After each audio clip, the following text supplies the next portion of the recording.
1. Creation, 6 days versus 1 moment versus 8 days. Several Quranic passages describe creation as occurring in 6 days, 7:54, 10:3, 11:7, 25:59, while others use language implying instantaneous divine command, 54:49, 50, be, and it is, and 41:9-12, when read literally somehow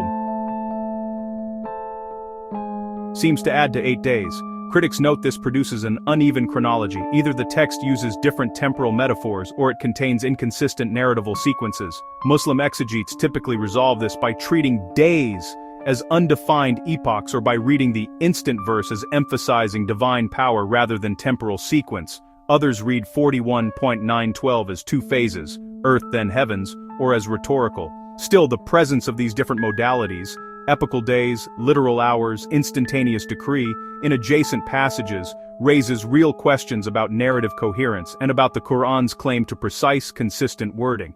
1. Compulsion in religion versus fighting until Islam dominates. The Qur'an asserts in 2:156, there is no compulsion in religion, emphasizing freedom of belief, yet later passages command fighting non-Muslims until they accept Islam or pay tribute. 9:5, 9-29. 8:39. Critics argue this is a direct tension. Can God forbid compulsion yet simultaneously command forced compliance? Classical Islamic scholarship typically resolves this via abrogation, claiming later Medinan verses override earlier Meccan verses. Others suggest context, peaceful coexistence for believers versus defensive or political circumstances. Nonetheless, the stark contrast in tone between freedom and coercion raises questions about textual consistency and the claim of flawless guidance. 1. Pharaoh, drowned versus saved verses, 2840 and 17103, state Pharaoh and his hosts were drowned, whereas 1092 says, today we shall save you in your body as a sign for later generations. Critics note this appears contradictory. Was Pharaoh killed or preserved? Traditional Islamic exegesis reconciles this by interpreting saving his body as preserving his corpse as a warning rather than saving him alive. Still, the juxtaposition of drowning and preservation in different passages creates ambiguity that literal readings cannot fully harmonize. 1. Jesus. Did he die or not?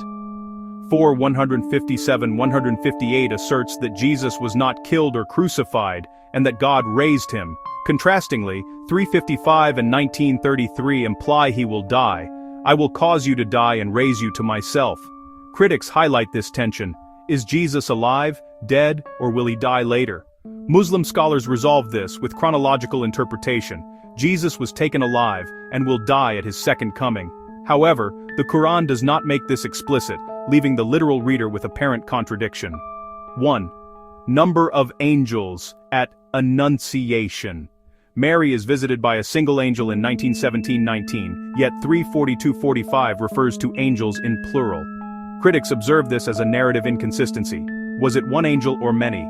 Exegetes often suggest plural forms can be rhetorical or refer to the angels' messengers collectively, but the literal difference remains a tension in the narrative.